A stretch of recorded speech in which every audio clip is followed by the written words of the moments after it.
Hello, I'm Edward Lucas. I'm the PPC for the City of London and Westminster, and I'm with Edward Lord, who is not only a distinguished member of the association, but was until recently the lead in the City of London Corporation for diversity and inclusion. And we're here to talk about LGBT History Month. Edward, your memories go back some way. What was the lowest point in your own journey, and how do you think we overcame it? I think my lowest point, I grew up in the 1980s, and so that was the era where we saw the introduction of Section 28, and sort of real institutional homophobia being promoted by the government.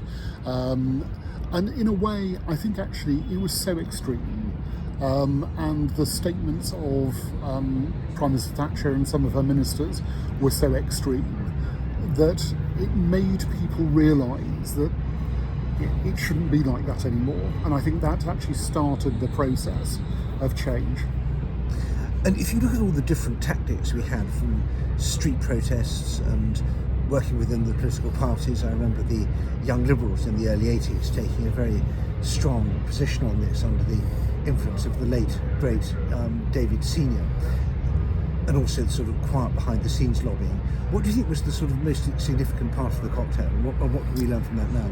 I think it's about a mixture. You need both. You need to have the delicate hand of Stonewall, the lobbying in Parliament, the approach to MPs and ministers and civil servants, with clearly crafted messages, but at the same time you need the on-the-street campaigning. You need to raise public awareness. You need to involve as many people as possible. Certainly, if one looks back, I know that Angela Mason, at one time the director of Stonewall, always used to say that she couldn't achieve anything unless she had the balance of Peter Tatchell really campaigning hard on the streets. It's also not just the question of legal equality, but it's hard to imagine these days, there's a huge crisis now, almost forgotten. We're so moved on so much about healthcare with the AIDS crisis, the whole idea of safety on the street. There was this, I grew up in an era when there was something called queer bashing, which was considered a completely normal thing after the pubs closed, that gangs would go around looking for gays to beat up. And if you look back at the history, which were the things we fixed first, and which are the things that we have yet to fix, do you think? Well, in a way, there's been a whole array of things that have been fixed and are still being fixed, but I think the crucial thing was winning over people's hearts and minds.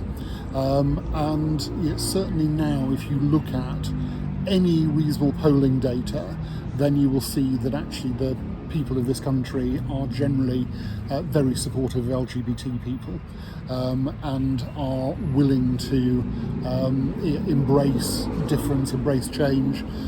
The fact that we have the sort of legal equality around things like marriage is absolutely key to that. But it was about winning over hearts and minds. And let's talk about the city, because that was not exactly the epitome of diversity and inclusion for most of its history, and it's changed very, very radically. How did you make that happen? Well, I was a bit part player, but I hope an important bit part player in that process. Certainly when I was first elected in 2001 as a city councillor, there was deeply ingrained homophobia in the system. So I could not bring a guest of the same gender to a city corporation function. It had to be someone of an opposite gender, and that took probably 2 or 3 years after I was elected until we managed to change things. But since then we have slowly but surely moved things on, and now we have a brilliant staff LGBT network. We have a number of out LGBT members of the city corporation. We do fly the rainbow flag. In fact, we now fly the Progress Pride flag across our buildings, including the Mansion House, Guildhall, the Old Bailey even, and Tower Bridge during Pride Month. And you've taken quite a strong personal stance at some point, because the city is where Britain links with the international financial community, and not everyone who's got money is necessarily as forward-looking as the city itself is now. Well, that's true, and certainly there have been occasions where I've had to say that I'm not willing to attend particular city corporation functions. So, for example, I declined a few years ago to attend a dinner or a state banquet in honour of the King of Saudi Arabia, and only a couple of years ago I declined to attend dinner with Mike Pence and Liz Truss, because their views simply do not accord with my values. Well, it would be very welcome if the city would regain its moral compass on other issues as well, not least Russia and China. But thanks so much, Edward Lord. It's been a privilege talking to you, and I think we can both agree that it's wonderful that to be in a situation where the history is so much more exciting than the present. Absolutely. Thanks.